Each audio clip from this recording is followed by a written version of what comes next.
Already Naeem সাহেবের বিরোধিতা করার জন্য একটা গ্রুপেই তৈরি হয়ে গেল। তাদের শয়নে স্বপনে বৈঠকে অফিসে সব সময় একটাই সমালোচনা। আমাদের আবু নওশাদ নঈমী উনি ভালো করে জানেন, ওনার সামনেও করে একটা শ্রেণী শুধু নঈমীর সমালোচনা, আর কোনো কাজ নেই তাদের। এই সমালোচনা কি হয়েছে রেজাল্ট? শেরে জমানের উপর এই ধরনের গুজরান হচ্ছে কিনা এই কথাটা একটু পরে বলতে হবে, কারণ সামনাসামনি যে নীতির উপর অটল থাকার ক্ষেত্রে তিনি কোনো সিনিয়র আর জুনিয়রকে কোনো মাথায় রাখে নাই। নীতির উপর অটল থাকার ক্ষেত্রে এই দরবার সেই দরবারের কোনো তিনি মাথায় রাখে নাই। তিনি মাথায় রেখেছেন বাস আল্লাহ এবং আল্লাহ রসুল, আকিদা সুন্নিয়তকে লালন পালন করেছেন। 79 সালে নঈমী শাহ হুজুর বক্তব্য রাখবেন, এই কথাটা ঘোষণা করতেছেন আল্লামা হাশেমী সাহেব হুজুর, ওনার উস্তাদ ইমাম আহলে সুন্নাত। নঈমী শাহ হুজুরের লকব দিতে দিতে দিতে দিতে দিতে দিতে আধা ঘন্টার উপরে শুধু শেরে মিল্লাতের শান বয়ান করতেছেন, বক্তব্য এখনো নাম ঘোষণা করেন নাই। এর মধ্যে আমার ডানে বামে দেখলাম আমি কয়েকজন বেহুশ হয়ে গেছে। কাটিয়াট বাজারের মানুষ তাদেরকে সবাইকে কলারে ধরে ধরে পিটাইয়ে পিটাইয়ে নঈমী শাহ হুজুরের সামনে আনছে, সবাইকে নতুন করে ওযু করে মুসলমান বানিয়েছেন। আমি তো শেরে মিল্লতের একজন নগণ্য ছাত্র। শেরে মিল্লত যাদেরকে রেখে গেছেন এরা এক একজন বর্তমান সময়ের আলেম কুল শিরোমণি। যখন নাতে মোস্তফা পড়তে যেতাম, আমি হুজুরের এত বেশি ওয়াইজ শোনার আমার সৌভাগ্য হয়েছে। আমি হুজুরের একটা ওয়াইজ, একটা বিষয়ে ওয়াইজ জীবনে কোনোদিন দ্বিতীয়বার আর শুনি নাই। হুজুরের এক একটি তাকরীর বয়ান, এটা এক একটা বিষয়ের উপর কিতাব। বর্তমান সময়ের সবচাইতে একটা বহুল চর্চিত কথা হলো আকীদা নিয়ে কথা বলার প্রবণতা কমায় দেওয়া। করে চলে গেলেন শেরে মিল্লাত, লাখো কোটি সুন্নি মুসলমানদের এতিম করে চলে গেলেন শেরে মিল্লাত। মশহুর হাদিস, সহি হাদিস এবং বুখারী মুসলিম এবং ইবনে মাজার মধ্যে রেওয়ায়ত আছে, আরও অনেক হাদিস শরীফের কিতাবে সে হাদিসটি আছে। সেটা হচ্ছে আহলে সুন্নাত ওয়াল জামাতের দলিল। হযরতে সাইয়েদনা মুআবিয়া রাদিয়াল্লাহু তাআলা আনহু রেওয়ায়ত করেছেন যে লান তাজালু ফি হাযিহিল উম্মতে উম্মাতুন কায়েমাতুন আলা আমরিল্লাহি লা তাদুররুহুম মান খালাফাহুম লা ইয়াদুররুহুম মান খালাফাহুম ওয়ালা মান খাযালাহুম হাত্তা ইয়াতিয়া আমরুল্লাহি আও কামা ক্বালা মিসলাহু ওয়া ক্বালা নাহবা। অর্থাৎ এই উম্মতের মাঝে কিয়ামত পর্যন্ত একটা দল কিন্তু সঠিক পথের উপর টিকে থাকবে, তাদের যত বিরোধিতা করা হোক না কেন কোনো ক্ষতি করতে পারবে না। তো এই হাদিসের একটা উদাহরণ তো দিতে হবে। হাদিস শরীফে আছে প্রত্যেক যুগে এই জমানার এই উম্মতের প্রত্যেক সময়ে একটা গ্রুপ, একটা দল, একটা তয়েফা, যেটাকে আমরা আহলে সুন্নাত ওয়াল জামাত বলি, তারা সব সময় নীতির উপর, আদর্শের উপর, আকীদার উপর অটল মজবুত থাকবে। তাদের যত বিরোধিতা করা হোক না কেন কোনো ক্ষতি হবে না। লা ইয়াদুররুহুম মান খাযালাহুম ওয়ালা মান খালাফাহুম হাত্তা ইয়াতি আমরুল্লাহ, মানে কিয়ামত আসা পর্যন্ত তাদের কোনো ক্ষতি করতে পারবে না। অর্থাৎ হাদিস শরীফের নিশ্চয়তা যারা আমরা বুঝতে পারলাম কিয়ামত পর্যন্ত একেবারে পিওর আকীদার উপর একটা মানুষ, একটা দল, একটা গ্রুপ থেকে যাবে। এই গ্রুপ থেকে কোনো জামানা খালি হবে না। দেখুন আমাদের জ্ঞান তো সীমিত, তো আমরা সেই প্রত্যেক যুগে আল্লাহ রাসূলের পর থেকে প্রত্যেক যুগে যুগে যুগে আমরা সেই মানুষগুলো কারা, সবার নাম মুখস্থ রাখতে না পারলেও একজন দুইজন মুখস্থ রাখতে তো পারি। তার মধ্যে আমাদের নবীর জমানা, সাহাবা একরাম জমানা, সাহাবা একরামের জমানায় তো সবাই সত্যের মাপকাঠি। সাহাবা একরামের জমানার পরে তাবিনদের মধ্যে নাম করা তাবিন যারা আকীদার ক্ষেত্রে কোনো আপোষ করে নাই, আপোষহীন নীতির উপর অটল ছিল, সেই ধরনের ব্যক্তিদের মধ্যে আমরা ইমাম জুহরির কথা জানি, হাসান বসরির কথা জানি, সৈয়দ বিন মুসাইয়্যিবের কথা জানি, ফুকাহায়ে সাবা বিল মদিনাতুল মুনাওয়ারা এদের কথা জানি। এরপরে আমরা ইমাম আজম আবু হানিফার কথা কে না জানি। কত বিরোধিতা! ইমাম আজমের বিরোধিতা শুধু বাতিলরা করেছেন তাই না, আপন মানুষও করেছেন। কিন্তু ইমাম আজম নীতি থেকে সরেন নাই, নীতির উপর ছিলেন। এরপরে আস্তে আস্তে ইমাম তহাবি থেকে শুরু করে এই যে যুগে যুগে যুগে যুগে সবাই এসেছেন। ইমাম আহমদ বিন হাম্বলকে শুধু ইমাম আহমদ বিন হাম্বলকে অলরেডি ফাঁসি দিয়ে ফেলেছে নীতির উপর থাকার কারণে, আকিদাগত কারণে, আকিদাগত অটল থাকার কারণে ইমাম আহমদকে ফাঁসি দিয়েছে। আকিদার মশালায় ইমামে বুখারীকে নিজের দেশে ঢুকতে দেয় নাই, নিজের দেশে কবরের জায়গাও পায় নাই আকিদার কারণে। তাহলে যাদেরকে আমরা পড়ি, যাদেরকে শিখি, তাদের অতীত রেকর্ড হচ্ছে তাদের এই আকিদের উপর অটল থাকার কারণে তাদেরকে যুগে যুগে নিগৃহীত হতে হয়েছে। যতই নিগৃহীত হোক না কেন, তারা নীতির উপর অটল ছিল। আমরা যেহেতু সময় মুক্তসর, আমরা আস্তে আস্তে আস্তে আস্তে আলা হজরতের কাছে চলে আসি। আমরা আস্তে আস্তে শেখে মুহাক্কিক আব্দুল হক দেহলভির কাছে চলে আসি, আব্দুল আজিজ মুহাদ্দিস দেহলভির কাছে চলে আসি। আমরা আস্তে আস্তে আলা হজরতের কাছে চলে আসি। আলা হজরত নিজে বলেছেন যে এক তরফ আদায় দিন, এক তরফ হে হাসে দিন, বন্দা হে তনহা সাহা তুম পে করোড় দরুদ। আলা হজরতের বিরোধিতা শুধু 72 বাতিল ফেরকা করেছেন তাই না, নিজের সুন্নি ঘরানার ব্যক্তিরাও করেছেন। ঠিক একই ঘটনা, একই অবস্থা গুজরান হয়েছিল গাজিয়ে মিল্লাতের উপর, একই অবস্থা গুজরান হয়েছে আমাদের শেরে মিল্লাতের উপর, শেরে জমানের উপর। এই ধরনের গুজরান হচ্ছে কিনা এই কথাটা একটু পরে বলতে হবে, কারণ সামনাসামনি যে একটু পরে বলবো। আমরা শেরে মিল্লাতের কথা বলি। নীতির উপর অটল থাকার ক্ষেত্রে তিনি কোনো সিনিয়র আর জুনিয়রকে কোনো মাথায় রাখে নাই। নীতির উপর অটল থাকার ক্ষেত্রে এই দরবার সেই দরবারের কোনো তিনি মাথায় রাখে নাই। তিনি মাথায় রেখেছেন বাস আল্লাহ এবং আল্লাহ রসুল, আকিদা সুন্নিয়তকে লালন পালন করেছেন। সেই কারণে কতজনে কত গ্রুপ করলো। অলরেডি নঈমী সাহেবের বিরোধিতা করার জন্য একটা গ্রুপেই তৈরি হয়ে গেল। তাদের শয়নে স্বপনে বৈঠকে অফিসে সব সময় একটাই সমালোচনা। আমাদের আবু নওশাদ নঈমী উনি ভালো করে জানেন, ওনার সামনেও করে একটা শ্রেণী শুধু নঈমীর সমালোচনা, আর কোনো কাজ নেই তাদের। এই সমালোচনা কি হয়েছে রেজাল্ট? নঈমী সাহেব হুজুরের দরজাতকে বুলন্দ হয়েছে। আমরা একটা সনদ দরকার হাদিসের, যেই সনদের মধ্যে বাতিল নাই। আমাদের ওস্তাদ, তার ওস্তাদ, দাদা ওস্তাদ, দাদা ওস্তাদ, এমন করে যেতে যেতে আল্লাহর রসুল পর্যন্ত যাওয়ার পথে কোনো ধরনের বাতিল থাকাটা, সনদটা মুনকাতে, সিলসিলা মুনকাতে। ইবনে সিরিন, আব্দুল্লাহ ইবনে মুবারক সবাই বলেছেন আল ইসনাদু মিনাদ্দিন, সনদ ঠিক থাকলেই সব ঠিক, সনদের নাম হচ্ছে দিন। সুতরাং আমরা জামিয়ার ছাত্রদের একটা সনদ দরকার ছিল। সেই সনদটা আল্লাহ পাক আমাদেরকে নঈমী সাহেব হুজুরের মাধ্যমে দান করেছেন। নঈমী সাহেব হুজুরের মাধ্যমে আমরা যে হাদিসের সনদটা পেয়েছি, আমার বন্ধুরা যে হাদিস পেয়েছে, সেই সনদটা যাইতে যাইতে এমন সিলসিলায় গেছে। নঈমী সাহেব হুজুর তার ওস্তাদ হাকিমুল উম্মত, আকায়ে নেয়ামত, হুজ্জাতুল হলফ, বকিয়াতুস সালাফ আল্লামা মুফতি আহমদ ইয়ারহান নঈমী বাদাইনি আশরাফি থেকে, তিনি সদরুল আফাজেল, ওস্তাজুল আমাসেল, হাকিম সৈয়দ নঈমুদ্দিন মুর্দাবাদী থেকে, নঈমুদ্দিন মুর্দাবাদী আলা হযরত আহমদ রেজা ফাজল বেলবি থেকে, আলা হজরত তার পীর ও মুর্শিদ সৈয়দ আর রসুল মারহারবি থেকে, এবং তার আব্বা হুজুর হজরতে মুফতি নকি আলী খান থেকে। মুফতি নকি আলী খান এবং আল রসুল দুজন হজরতে মুফতি আব্দুল আজিজ মুহাদ্দিস দেলবি, আব্দুল আজিজ মুহাদ্দিস দেলবি শাহ ওলিউল্লাহ থেকে, শাহ ওলিউল্লাহ আবু তাহের কুর্দি থেকে, আবু তাহের কুর্দি ইব্রাহিম কুর্দি থেকে। এরকম যাইতে যাইতে সনদে আলী সিলসিলাতুজ জাহাব যাইতে যেতে আল্লাহর রসুল পর্যন্ত, আল্লামা নঈমী সাহেব হুজুর থেকে আল্লাহ রসুল পর্যন্ত মাত্র 29 জন ব্যক্তি অথবা 28 জন ব্যক্তি দিয়ে আমরা সরাসরি আল্লাহর রসুল থেকে হাদিস পেয়েছি।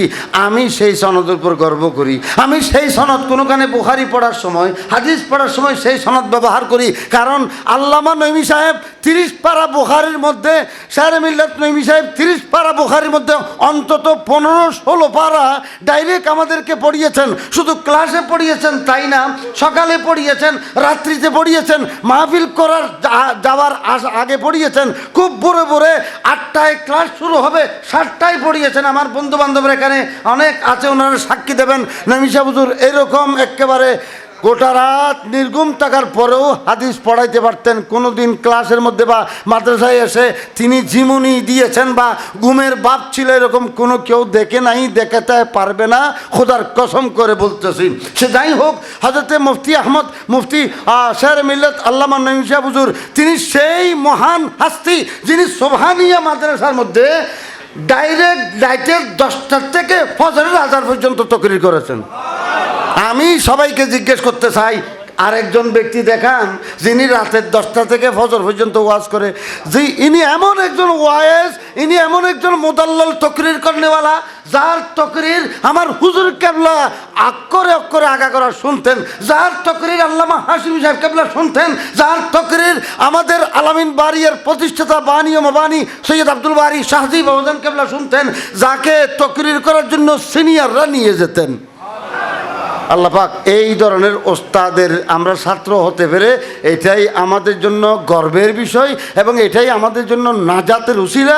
আল্লাহ পাক সেভাবেই আমাদেরকে তাহার নীতি আদর্শ এবং আকীদার অটলতা, তাহার আকীদার যে আপোষহীনতা, সেই নীতির উপর আমি থাকতে চাই। মানুষ যাতে আমাকে বলুক যে তুমি নঈম শাহ হুজুরকে ফলো করো, এই ধরনের একটা নাম প্রসার হোক, এই কামনা আমি সবসময় করি। আল্লাহ পাক কবুল করুন, আমিন আমিন সুম্মা আমিন। ওয়াখিরু দাওয়ানা আলহামদুলিল্লাহ আলামিন। আসসালামু আলাইকুম ওয়া রাহমাতুল্লাহ। আমি এমন এক সময় দাঁড়িয়েছি যখন সবাইকে একটা সময় নির্ধারণ করে দেয়া হচ্ছে, অর্থাৎ সময়টা সেদিকে চলে আসছে, আর ঘড়িও আমার সামনে নাই, কারণ আমার মোবাইল ফেলে আসছি মাগরিবের আগে। যা হোক, আমি শেরে মিল্লাতকে দেখেছি যখন ওনার বয়স 35-36 বছর। ওই সামাদ ভাই আসতেছে, আমাদের কাটিরহাটের সামাদ ভাই শেরে মিল্লাতের সাথে কাটিরহাট মাদ্রাসা কাটিরহাটে মসজিদে গিয়েছিলেন। মওদুদির অনুসারীরা শেরে মিল্লাতের ওয়াজের সময় কাটিরহাট মসজিদ ঘিরে তাণ্ডব চালিয়েছিল। সেদিন চন্দ্রকোনা মাদ্রাসা থেকে বক্তব্য রেখে শেরে মিল্লাত নঈম শাহ হুজুর কাটিরহাট আসছিলেন। মাওলানা নেসারুল হক শেখুল হাদিস নাজিরহাট আহমদিয়া মাদ্রাসা, তিনি মাহফিলের উপস্থিত ছিলেন। তার উপস্থিতিতে তার অনুসারীদেরকে শেরে মিল্লাত ওই গণ্ডগোলের প্রেক্ষিতে ওনার মুখ দিয়ে, নেসারুল হকের মুখ দিয়ে বলালেন যে যারা এই মসজিদের দরজায় লাথি মারতে পেরেছে তাদের ইমান আছে কি নাই।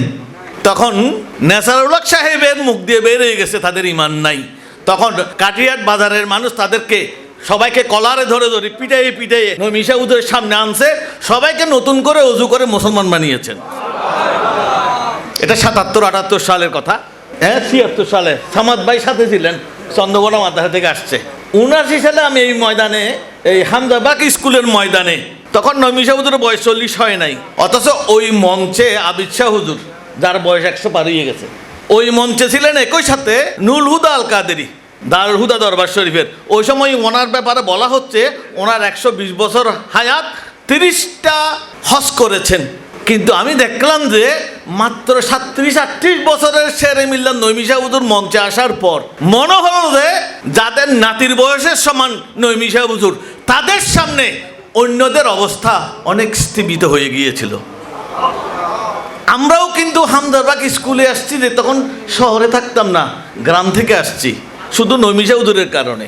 নিজের চোখে দেখেছি, একদিকে বিশাল সুন্নি সম্মেলন, শত শত আলেমের নাম দেয়া হয়েছে, বাংলাদেশের শীর্ষ আলেম সবার নাম আছে, আর অন্যদিকে নঈম শাহ হুজুর আসছেন, সবাই দৌড়ে দৌড়ে ওদিকে যাচ্ছে নঈম শাহ হুজুরের দিকে।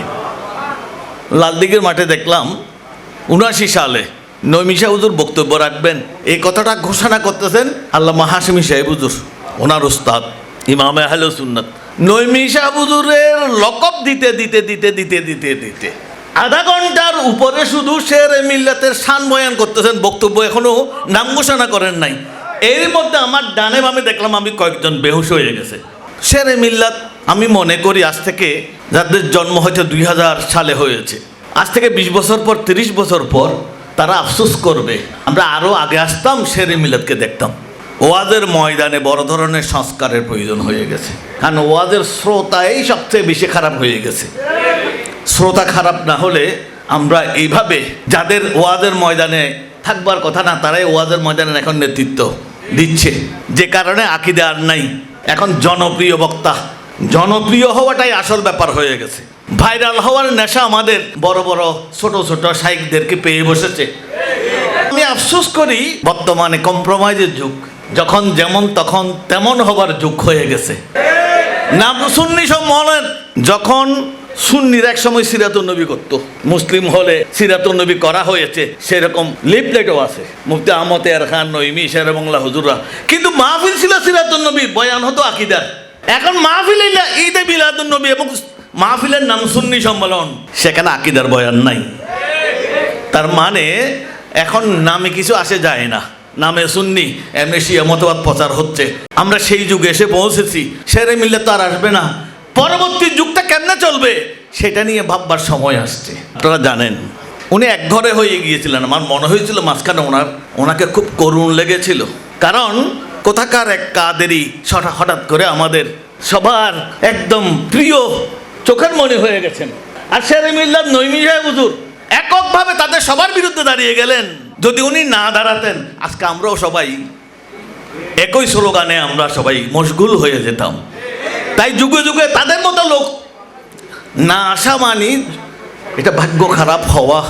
আমি কথা বাড়াচ্ছি আর বাড়াবো না। সুতরাং এমন একটি সময় আসছে, আমরা এটা যদি এভাবে চলতে থাকে এক সময় ক্ষতি হবে যে সুন্নি জামাতের। তো সুতরাং সুন্নি জামাতকে নিয়ে যদি আমরা চিন্তা করি, শেরে মিল্লাতকে নিয়েও চিন্তা করতে হবে। ওনাদের মতো মানুষ তৈরি করার ক্ষমতা আমাদের নাই। মিনিমাম ওনারা যেগুলো করে গেছেন সেগুলো পুনরুল্লেখ করতে করতে করতে মানুষের মধ্যে সেই জজবা ধরে রাখতে হবে। আসসালামু আলাইকুম। আসলে সময় একেবারে শেষের দিকে, এখানে আলোচক অনেক রয়েছেন, তাই আমি সময় নষ্ট করব না। আমি আমার ওস্তাদগণ আছেন এখানে এবং আমাদের সেক্রেটারি জেনারেল মহোদয় আছেন, ওনাদেরকে আমি সময়টা অর্পণ করে দিচ্ছি। তো আমি এতটুকু বলবো, শেরে মিল্লাত আল্লামা নঈমী সাহেব হুজুর কেবলা, আমি ওনার যে এহসান আজকে এই পর্যন্ত আসার পিছনে শুরু থেকে আল্লামা নঈমী সাহেব হুজুর কেবলার অবদান। কারণ আমি রাঙ্গুনি একটা মাদ্রাসায় পড়তাম, সেই সময় আমি 6ষ্ঠ শ্রেণীর ছাত্র। যখন আল্লামা নঈমী সাহেব হুজুর কেবলার তকরির হতো, আমার বাড়ি থেকে 2 মাইল 3 মাইল উত্তরে দক্ষিণে যেখানে হয় আমরা ছাত্ররা দলবদ্ধ হয়ে হুজুরের মাহফিলে চলে যেতাম। এক পর্যায়ে আমি আমার আব্বা জানকে বললাম যে নঈমী সাহেব হুজুর কেবলা যে মাদ্রাসায় পড়ান আমি সেই মাদ্রাসায় পড়লে পড়ব, নতুবার পড়ব না। আমি জিদ করলাম। তো এক পর্যায়ে নঈমী সাহেব হুজুর কেবলা জামিয়া থেকে কিছুদিনের জন্য শাহজাহানুলিয়া চলে গেলেন। তো আমার আব্বা বললেন যে তুমি শাহজাহানুলিয়া গিয়ে কীভাবে পড়বে, এখানে রাঙ্গুনিয়া কোথায় কোথায় শাহজাহানুলিয়া। আমি বললাম যে আমি ওখানে গিয়ে পড়ব। কিন্তু আল্লাহর মেহরবানি আবার দেখলাম হুজুর জামিয়াতে চলে আসছেন। তো আমি আমার জিদের কারণে আমার আব্বা আমাকে জামিয়াতে নিয়ে আসলেন। 1980 সালে আমি জামিয়াতে ভর্তি হলাম। নঈমী সাহেব হুজুর যেহেতু জামিয়াতে আছেন, এরপর থেকে আমার সমস্ত ওস্তাদের অবদান আমার উপর আছে। কিন্তু শুরুতে আমি জামিয়াতে আসার পিছনে আমার নঈমী সাহেব হুজুর কেবলার অবদান। এরপর যখন ভর্তি হলাম, আমি প্রিন্সিপাল সাহেব হুজুর আল্লামা জালালউদ্দিন আল কাদের রহমতুল্লাহ আলাইকে আমি মুহাদ্দিস হিসেবে দেখলাম। 1981 থেকে উনি প্রিন্সিপাল হয়ে গেলেন। উনি প্রিন্সিপাল হওয়ার পর থেকে ওনার অবদান, এই জামিয়ার ছাত্রত্ব শেষ করা এবং জামিয়ার মধ্যে শিক্ষকতার সুযোগ পাওয়া, জাইম নাজির জামিয়া মসজিদের সুযোগ পাওয়া, এর পিছনে আমার প্রিন্সিপাল সাহেব হুজুরের অবদান। তাই কিন্তু শুরুতে আল্লামা নঈমী সাহেব হুজুর কেবলার অবদান, এটা আমার চিরস্মরণীয় থাকবে। আমার সমস্ত ওস্তাদগণ, আমাদের ওস্তাদদের এই অবদান আমাদের কাছে আছে। আমাদের শরীরের চামড়া দিয়ে যদি আমাদের ওস্তাদগণকে আমরা জোতা সেলাই করে দিই, তারপর আমরা হক আদায় করতে পারবো না। কিন্তু নঈমী সাহেব হুজুর কেবলা এমন এক ব্যক্তিত্ব, উনি মাদ্রাসায় পড়ানোর সময় যেভাবে ভেমেসাল ছিলেন, ময়দানও অদ্বিতীয় ছিলেন। ওনার তকরির ছিল লাজবাব। আর ওনার নামের একটা এমন প্রভাব ছিল শেরে মিল্লাত, যে কোথাও বাতিল ফেরকাদের মাহফিল হচ্ছে, কিন্তু সুন্নিরা একজন নঈমী সাহেব হুজুর ওনাকে কয় জায়গায় নিয়ে যাবে, কিন্তু ওরা নঈমী সাহেব হুজুরকে দাওয়াত না দিয়ে বাতিলদের মাহফিল যেখানে হচ্ছে আশেপাশে এলান করে দিত যে আমরা নঈমী সাহেব হুজুরকে দাওয়াত দিয়েছি। তো নঈমী সাহেব হুজুরের নাম শুনলে বাতিলরা ওই মাহফিল আর করতো না। দেখেন নঈমী সাহেব হুজুরের কেমন প্রভাব ছিল। এই যে সময় বাতিলদের উত্থান ছিল, সেই সময় আল্লামা নঈমী সাহেব হুজুরের জিহাদ, সেই সময় আল্লামা নঈমী সাহেব হুজুর কেবলার এই ময়দানের খেদমত, এটা অনন্য খেদমত ছিল। আল্লাহ পাক সুবহানাহু ওয়া তাআলা নঈমী সাহেব হুজুর কেবলা সহ যারা যারা আমার ওস্তাদগণ এবং সুন্নি জামাতের বড় বড় উলামা ইকরাম মাঠে ময়দানে খেদমত করে ওফাত বরণ করেছেন, সবার দরজাতকে আল্লাহ পাক কিয়ামত পর্যন্ত বুলন্দ করুন, আমিন। ওয়া মা আলাইনা ইল্লাল বালাগ। ওয়া আসসালামু আলাইকুম ওয়া রাহমাতুল্লাহি ওয়া বারাকাতুহু। আমি তো শেরে মিল্লাতের একজন নগণ্য ছাত্র। শেরে মিল্লত যাদেরকে রেখে গেছেন এরা এক একজন বর্তমান সময়ের আলেম কুল শিরোমণি। আমাদের আঞ্জুমান রিসার্চ সেন্টারের মহাপরিচালক আল্লামা এম এ মন্নান সাহেব এখন যিনি বক্তব্য রেখেছেন, মৌলানা আশরাফুজ্জামান আল কাদরি, এইভাবে আমি দুই একজনের নাম বললাম, কয়জনের নাম নিতে পারবো? এরকম আরও বাসা বাসা এই দুজনের কথা বললাম। ওনারা আমার অনেক সিনিয়র সব দিক দিয়ে, বয়সে, এলমে, ক্লাসে, তকওয়া পরহেজগারিতে। আল্লামা এম এ মান্নান আমাদের 3 বছরের সিনিয়র। মৌলানা আশরাফুজ্জামান আল কাদরি যদিও আমাকে মামা বলেন, আমি বাগিনা বলি, এটা হয়তো আমাদের কথার পরিভাষা। তিনি আমার 2 বছর সিনিয়র। আবার তিনি হাফেজে কোরআন। এখানে আছেন আমার বন্ধুবর হাফেজ সুলাইমান আনসারি। আমি একটু হাফেজ সাহেবানের নিকট দুর্বল, যেহেতু আমিও আপনাদের মতো আলাম তারা লেইলাফের হাফেজ। কারণ ওনাদেরকে আল্লাহ, ওনারা কোরআন হাদিস ফেকা ফতোয়া কিছু পড়েছেন, ওনাদের মতো আমি 2-1 কলমা পড়েছি। কিন্তু যেহেতু আমি হাফেজে কোরআন নই, আমি আমার ছোটো ভাই হাফেজ আজিজুর রহমান, তাকেও যদি যখন বয়স কম ছিল, এখন তো সে তার ছেলে মেয়েও বড় হয়েছে। আগে যখন একটু বকাঝকা দিতাম, আমি আবার লজ্জিত হয়ে যেতাম, কিছুক্ষণ পরে লজ্জাবোধ করতাম যে সে আমার ছোট ভাই, বয়সে আমার ছোট, কিন্তু সে তো হাফেজে কোরআন, সে তো আমার মাথার তাজ। তাকে আল্লাহ যে নিয়ামত দিয়েছেন ওইটা তো আমার কাছে নাই। তো সেই জন্য হাফেজে কোরআনের সামনে আমি নিজকে অত্যন্ত নগণ্য মনে করি। কারণ 30 পারা কোরআন আল্লাহ যাদের সিনার মধ্যে দান করেছেন, এটা কিন্তু মামুলি ব্যাপার নয়। তো আমি মৌলানা এম এ মন্নান, আশরাফুজ্জামান সাহেব আমার সিনিয়র হিসেবে 2 জনের নাম বললাম। ওনাদের সিনিয়র যারা আছেন এরাও নঈমী শাহ হুজুরের শাগরিদ, এরাও শেরে মিল্লতের শাগরিদ, শিষ্য। এতগুলা উলামাই আলেম কুল শিরোমণি যিনি জন্ম দিয়েছেন, উনি শুধু মৌলানা হামেদ নঈমী, কাসেম নঈমী, মৌলানা আমাদের শাহেদ, আমি যাকে দরবেশ বলি, কলিম রেজা আমার হুজুরের ছেলে, সে দরবেশ খুদা মস্ত, না সরকি হে না গরিবি, ঘর মেরা না দিল্লি না সাফাহা না সমরকন। যদিও টাওয়ারে থাকে হুজুরের বিল্ডিংয়ে, সে আরেক দরবেশ। আপনারা তার প্রতি একটু সুদৃষ্টি দিবেন এবং তার থেকে দোয়া নিবেন। সে আমার হুজুর শেরে মিল্লতের দরবেশ, তাকে আমি চুপসা বলি, চুপসা। আমার হুজুরের দরবার শাহ সিরকুটের দরবারে এক উর্সে পাকে আমার শেরে মিল্লত নঈমী শাহ হুজুরও আমাদের সাথে ছিলেন। তো হুজুর আমাকে বললেন, ওসিয়ে রহমান ওটাকে চিনো? তখন আমার হুজুর গৌসুজ্জামান আলে রসুল তৈয়ব শাহ সাহেব কেবলা দুনিয়ার হায়াতে ছিলেন। একজন বুড়া বয়স্ক হুজুরের ওই খাস কামরায় এক কোনায় দাঁড়িয়ে আছেন। বড় সুন্দর চেহারা, চেহারা দেখতেও অলির মতো মনে হয়। ওনাকে আমি পরে পরিচয় পেলাম, হুজুর শেরে মিল্লত আমাকে পরিচয় দিলেন।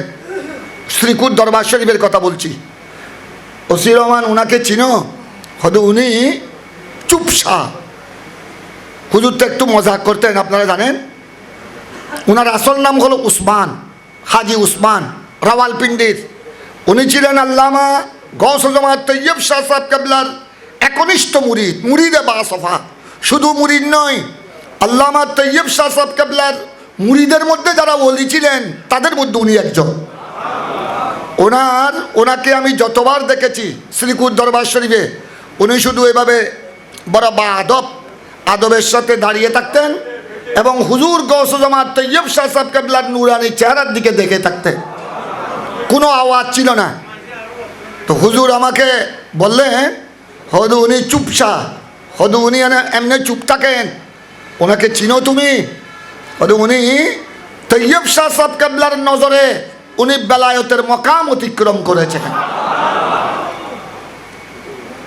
তো আমি হুজুরের আওলাদ এবং শের মিল্লাত কনফারেন্সের যারা আয়োজক, ওনাদের খেদমতে আমি একটি আরজ করব। আল্লামা নঈমি, যেখানে ওই দিন আমি দেখলাম আরবি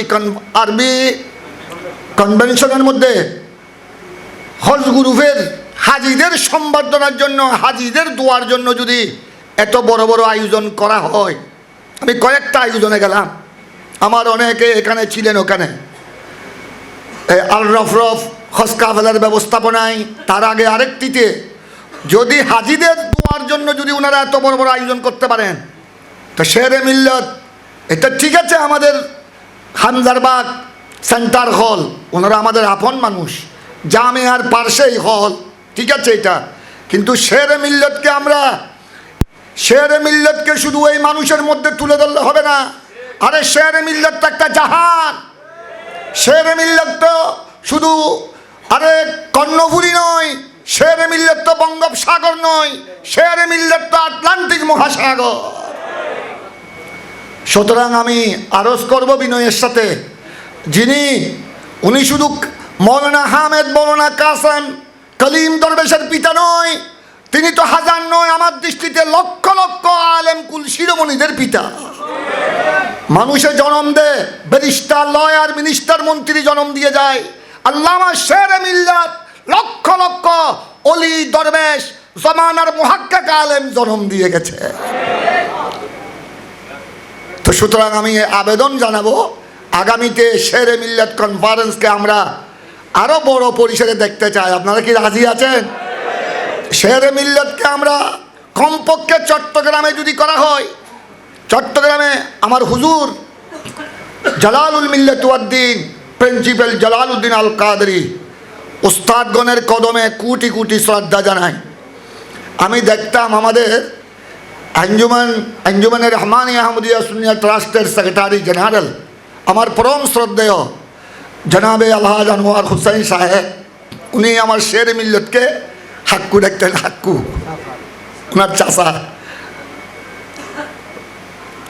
হুজুরও এটানে বাইভূত হইতো, বাইভূত চাষা বাইভূতের পরিচয় আজিয়ে দিলাম দে, চাষার কনফারেন্স সমিতি বই রেখি বাইভূত হলেও বাইলে বাইভূত অন পড়ব, ও বুঝলেন, রক্তর বাইভূতর তো ন, অন্তরের বাইভূত হইলে ইবের দাম বহুত বেশি, অন্তরের বাইভূত। ওনারা মোবারকবাদ জানে, আর ওনারা আর আনে হুজুরের ছাত্র, আর তো গোড়া দিন বই তখন দরকার, কিন্তু আর বইটাই ন পারি, ওনারা বোধকে শুনতে আজিয়ে বোধকে এড়ে খতমে হানেকা শরীফত, খতমে কোরআন, খতমে সহি বুখারি, খতমে মজমুয়ে সালাওয়াত রাসূলুল্লাহ রাসিলেন, এটা শুরু তুন বই শেষ পর্যন্ত অনয়ন আসা আসা শেরে মিল্লাতর রুহানি সন্তান, বুঝছেন না?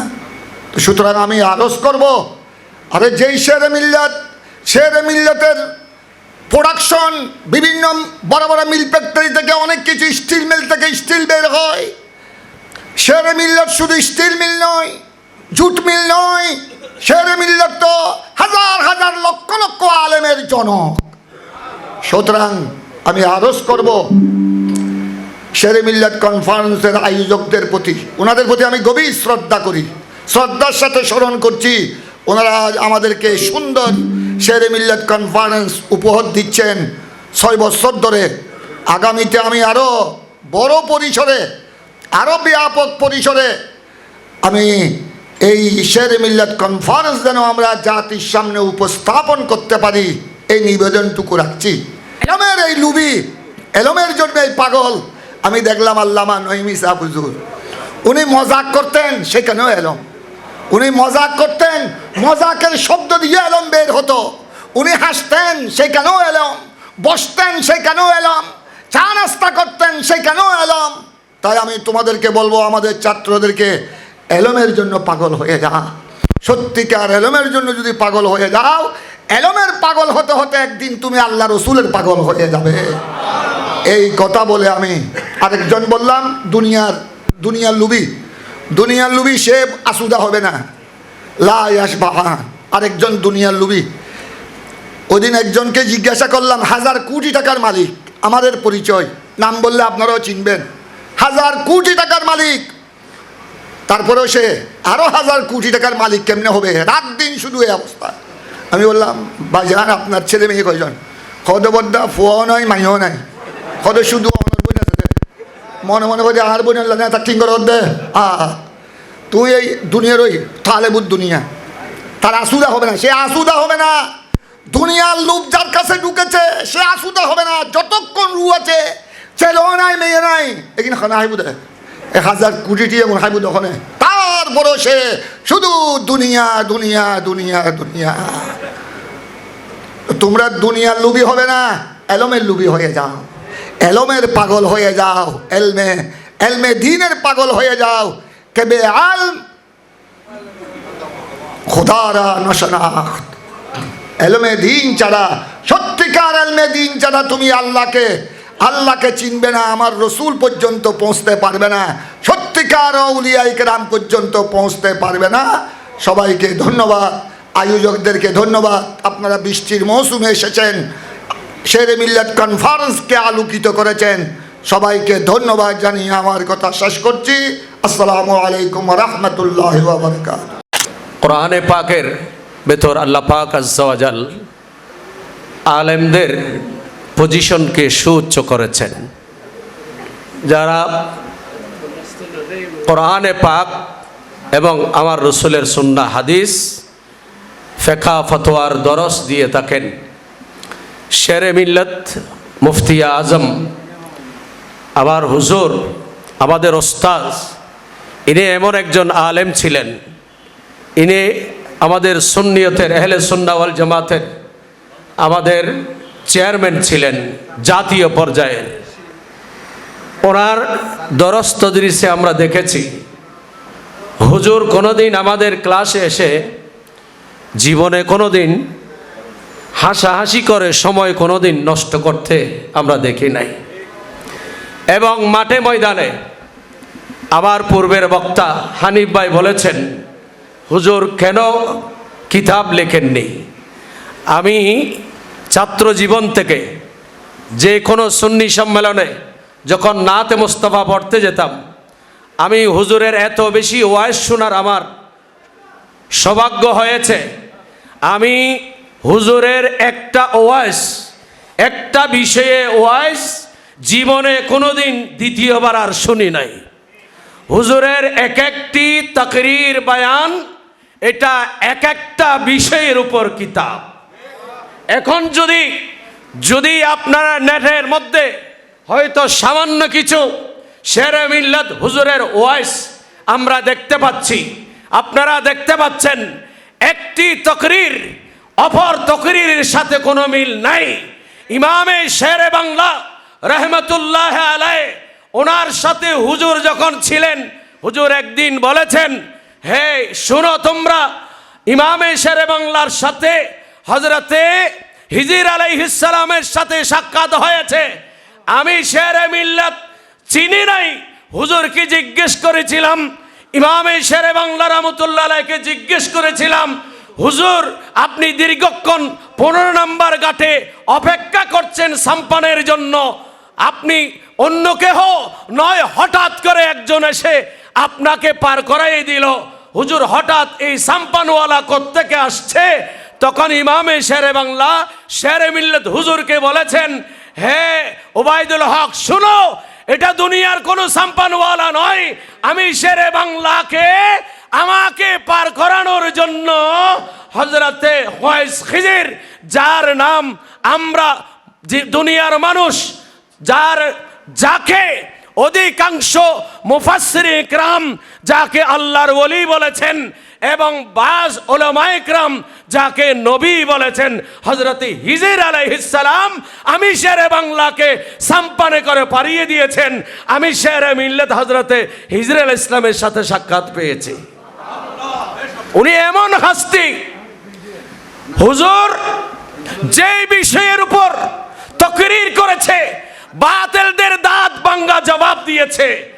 এক কথায় শেরে মিল্লাত আল্লামা হাশিমি নঈমি, এই দুইটি শব্দ শুনলে বাতিলগণ তর তর তর তর করে কাঁপত।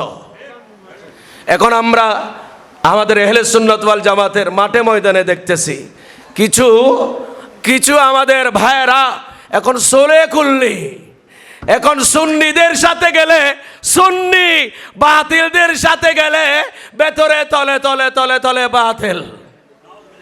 একটু বড় করে বলেন না নাউজুবিল্লাহ। শেরে মিল্লাত রাহমাতুল্লাহ আলাইহি, আমরা দেখেছি জামিয়াতে যখন ফাজিলে পড়তেছিলাম তখন বতাকিদার কিছু মাদ্রাসার আলেমগণ জামিয়ার অফিসে এসেছিল, আমরা দেখেছি, এবং হুজুর সেটার প্রতিবাদ করেছে। এবং আমাদের ক্লাসে কামিলে একদিন যখন হুজুর আমাদেরকে বুখারী শরীফের দরস দিচ্ছিলেন তখন হুজুর আমাদেরকে সেই বিষয়ে বলেন বাতিলের সাথে কোনো আতাত নাই।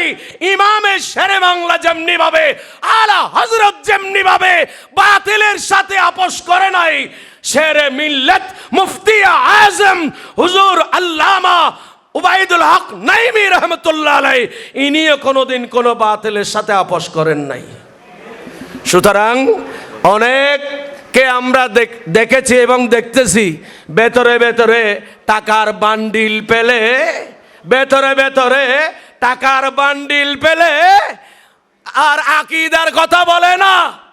আমি অনুরোধ করব আমাদের শেরে মিল্লাত হুজুরের উত্তরসূরি হয়ে আজকের মঞ্চে বসে আছে আমাদের শেরে জামান হুজুর আল্লামা আশরাফুজ্জামান আল কাদেরী হুজুরের প্রতিচ্ছবি আমরা আল্লামা আশরাফুজ্জামান আল কাদেরী হুজুরের কাছে আমরা দেখতেছি। সুতরাং আমাদেরকে এইভাবে ইমাম শেরে বাংলা এবং আমাদের হুজুর শেরে মিল্লাত হুজুরের যে পদাঙ্গন অনুকরণ করে আমাদের আকীদা ইসলামের উপর, সুন্নিয়তের উপর অটল থাকার আল্লাহ পাক তৌফিক দান করুন, আমিন। অনেক কিছুই মানুষের সাবেক হয়ে যেতে পারে। কেউ যদি কোনো একটা মাদ্রাসার মুহাদ্দিস বা প্রভাষক বা মুফাসসির পদে কাজ করেন, প্রিন্সিপাল, ভাইস প্রিন্সিপাল, তিনিও সাবেক হয়ে যেতে পারেন। অমুক মাদ্রাসার সাবেক প্রিন্সিপাল, অমুক মাদ্রাসার সাবেক মুহাদ্দিস, অমুক মাদ্রাসার সাবেক ফকিহ হতে পারেন।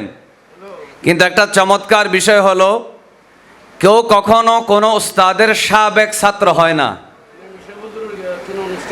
যদি এখানে যারা উপস্থিত রয়েছেন জামিয়া আহমদিয়া সুন্নিয়া আলিয়ার ফকিহ আল্লামা উমর রাজবি আছেন, জামিয়ার মুহাদ্দিস আল্লামা ডক্টর নাসিরউদ্দিন নঈমী আছেন, ওনাদেরকে যদি আজকের থেকে 20, 30, 40 বছর পরে ওনারা যদি দুনিয়াতে থাকেন হয়তো অ্যাড্রেস করা হবে উনি জামিয়ার সাবেক মুহাদ্দিস ছিলেন, ফকিহ ছিলেন, কিন্তু কখনোই বলা হবে না উনি শেরে মিল্লাতের সাবেক ছাত্র ছিলেন। আমরা যে কোনো পদে, এমনকি মানুষ যখন বিভিন্ন পদে অধিষ্ঠিত হয় তার পরিচয় পরিবর্তন হতে পারে, কিন্তু আমাদের সবার জন্য একটা আনন্দের ব্যাপার হলো, একটা গর্বের ব্যাপার হলো, হাসরের মাঠে আল্লাহর দরবারে শুকরিয়ার ব্যাপার হলো আমরা সবাই শেরে মিল্লাতের ছাত্র হতে পেরেছি। এটার কি কোনো সাবেক আছে? কথা বলেন না। প্রাক্তন ছাত্র, বর্তমান ছাত্র, এরকম বলে কি কোনো কিছু আছে? ইমাম বুখারীর যখন শুয়ুখের নাম নেওয়া হয় তখন সেখানে বলা হয় না সাবেক ওস্তাদ। ইমাম বুখারীর ছাত্রদের যখন নাম নেওয়া হয় বলা হয় না সাবেক ছাত্র। এই ওস্তাদ আর ছাত্র, এই নিসবতটা হাসরের মাঠেও থাকবে ইনশাআল্লাহ। তো এই জন্য আমরা আল্লাহর কাছে শুকরিয়া আদায় করছি আমরা শেরে মিল্লাতের ছাত্র হতে পেরেছি। আল্লাহ তাআলা এই পরিচয়টা হাসরের মাঠেও যেন আমাদের কাজে আসে, সেই নেয়ামতের কদর করার আল্লাহ পাক আমাদেরকে তৌফিক দান করুন, আমিন বলুন। আরেকটা পয়েন্ট, আমি যখন 10-12 বৎসর বয়স তখন আমাদের গ্রামে একটা ইবতেদায়ী মাদ্রাসা আছে। দুর্ভাগ্যক্রমে এখনও সেটা দাখিল হতে পারে নাই। মাদ্রাসাটার নাম হলো মাদ্রাসায়ে আহমদিয়া সুন্নিয়া সৈয়দাবাদ। তখন সর্বোচ্চ আমার বয়স হবে 10 থেকে 12 বছর। তখন আমি দেখেছি শেরে মিল্লাত তখন মেহেদি ব্যবহার করতেন না, একেবারে সম্পূর্ণ চুল দাড়ি সব কিছু সাদা একজন বৃদ্ধ মানুষ মঞ্চে বসে আছেন। এর আগে অনেক তরুণ আলেম খুব জজবা নিয়ে ওয়াজ করেছেন। এরপরেও আরেকজন তরুণ আলেম ছিলেন তুলনামূলকভাবে কম বয়সের। তা শেরে মিল্লাত যখন স্টেজে আসলেন তখন তো আমরা শেরে মিল্লাতের মকাম, ওনার এলমি মর্তবা সম্পর্কে জানতাম না। তো মনে মনে চিন্তা করতেছি 10-12 বছর বয়স হলেও তো কিছু ওয়াজ সম্পর্কে আইডিয়া আছে। তো সব জওয়ান মানুষ ওয়াজ করলো, এখন এই বুড়া মানুষ এটা কি বলবে। তখনও তিনি মেহেদি ইউজ করতেন না, দাড়িগুলা সাদা, চুলও তখন সাদা। আলহামদুলিল্লাহ সেদিন শেরে মিল্লাতের ওয়াজের মধ্যে যে জজবা দেখেছি, হয়তো হুজুরের ওয়াজের যেই নোক্তাগুলা বুঝার মতো ক্ষমতা আমার ছিল না, কিন্তু আমি আল্লাহ এবং রসুলকে সাক্ষী রেখে বলতে পারবো শেরে মিল্লাত ওয়াজ করেছেন আর শ্রোতাদের অন্তরে নবীর প্রেমের জাগরণ সৃষ্টি হয় নাই, এটা কখনো হয় নাই। এজন্য আর একটা কথা হলো যে হাদিস শরীফ আমরা সবসময় আহলে সুন্নাত ওয়াল জামাতের দলিল হিসেবে আমরা উপস্থাপন করি, তাফতারিকু উম্মতি আলা 73 মিল্লাহ।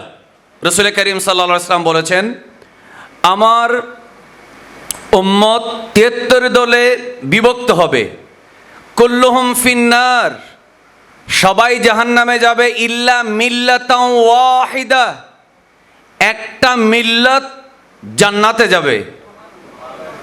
বলুন তো সেই মিল্লাতের নাম কি? আরেকবার বলেন না, আহলে সুন্নাত। যেই মিল্লাতটা জান্নাতে যাবে, বাকি সব মিল্লাত কোথায় যাবে? জাহান্নামে যাবে। সেই মিল্লাতের শের ওবাইদুল হক আল্লামা শের মিল্লাত নাইমি রহমতুল্লাহ আলাইহি একটু মহব্বতের আওয়াজে বলেন মারহাবা।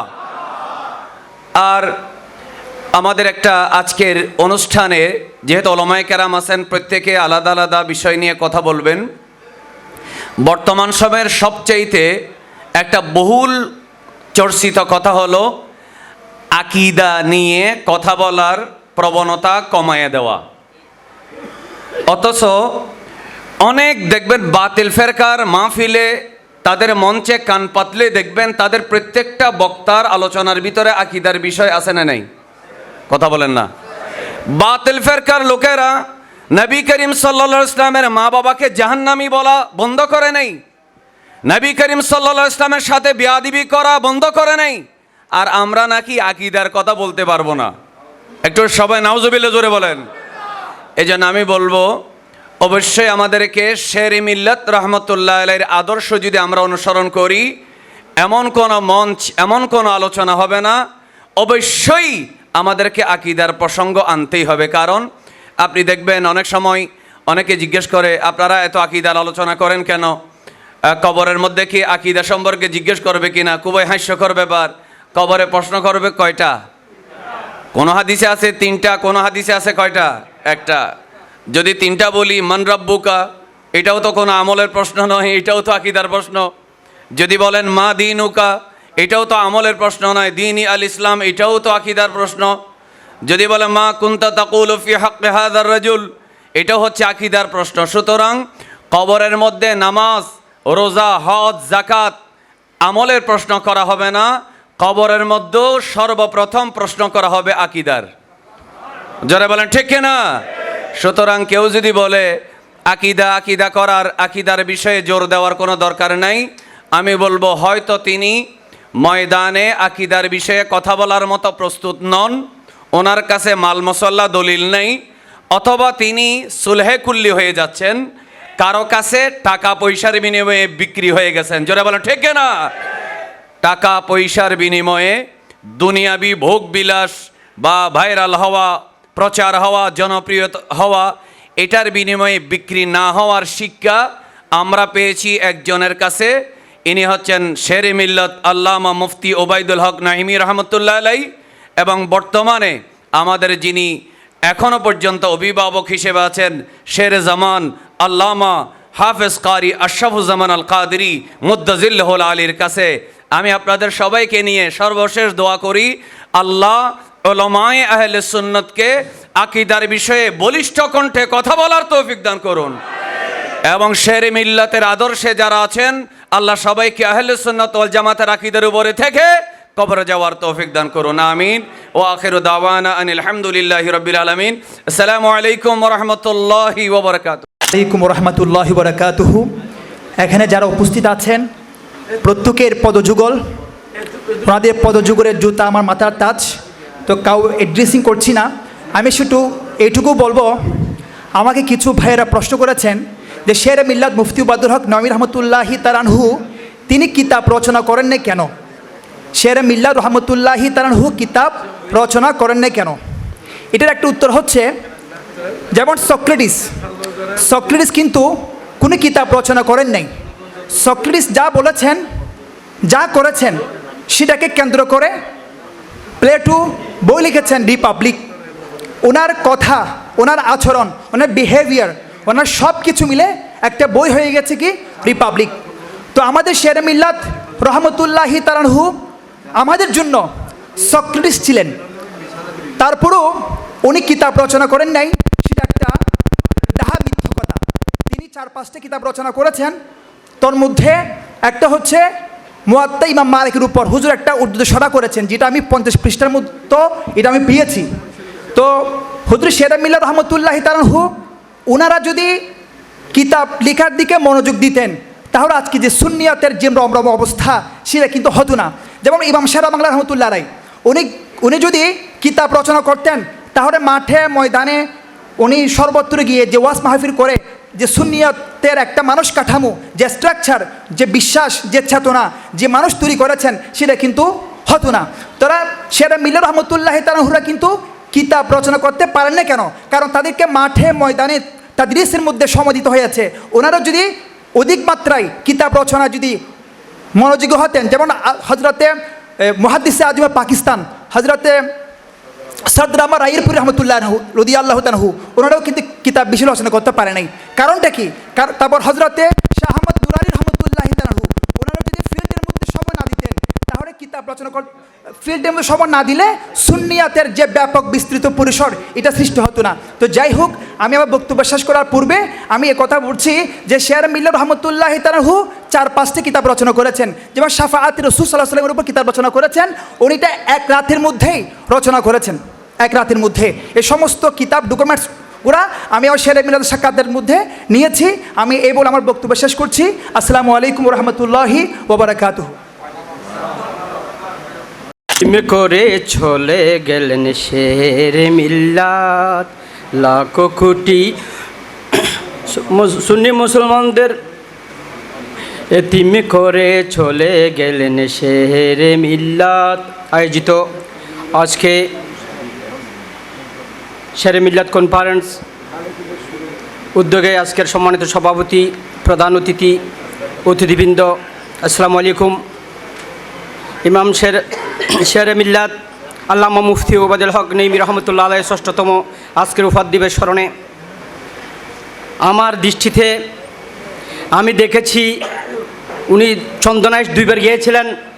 তৎক্ষণিককালে যখন বলি খেলা চলছিল, বলি খেলা ভাঙ্গার আব্দুল হক মাওলানা আমার ওস্তাদ উনি নিয়ে গেছিলেন। যখন বলি খেলার সাথে দ্বন্দ্ব হয়েছে, ওনার বলি খেলা আমরা হচ্ছে বলি খেলার বিপক্ষে, যখন দ্বন্দ্ব হয়েছিল, তখন বলি খেলা ভাঙ্গার পক্ষে বলি খেলার সময় উনি উপস্থিত হয়েছেন, তখন বলি খেলা আর হতে পারে নাই। শেরে মিল্লাতের এমন একটা আমি ক্রামত দেখেছি, ওই যিনি যারা বলি খেলা আয়োজন করেছে তাৎক্ষণিকভাবে তাদের গায়ে যে জ্বালাময় মানে কি পুরানো বিচি উঠে গেছে, মানে কি হতবাক হয়ে গেছে, তারা আর বাড়িতে ঘুরতে পারে না। তখন বিলে হালে এবং ঘরে বাইরে ছটফট করতেছে ওনাদের কারণে।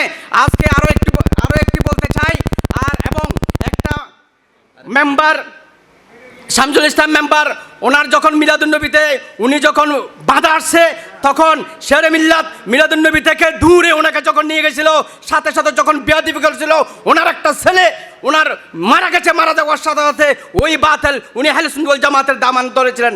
আমি স্পষ্ট বলতে চাই, আজকে শেরে মিল্লাতের আদর্শ উদ্দেশ্য আমাদের কাছে নাই, কারণ উনি মদিনাওয়ালার, উনি আলা হযরতের, উনি শেরে বাংলার, উনি শ্রীকুট দরবারের যে আদর্শ নিয়ে কাজ করেছেন, সেই আদর্শ অনুসারে শেরে বাংলার আদর্শ, আজকে শেরে মিল্লাতের আদর্শ আমাদের যদি অন্তরে ধারণ থাকতো, আজকে এই শুধু এখানে নয়, ক্লাবে নয়, সারা বাংলাদেশের আনাচে কানাচে গড়ে উঠানে প্রতিদিন শেরে মিল্লাত কনফারেন্স করা প্রয়োজন ছিল। আমিন আমিন। मैं तो बीमार नबी हूँ। MBN TV একটি ইসলামিক ইউটিউব চ্যানেল।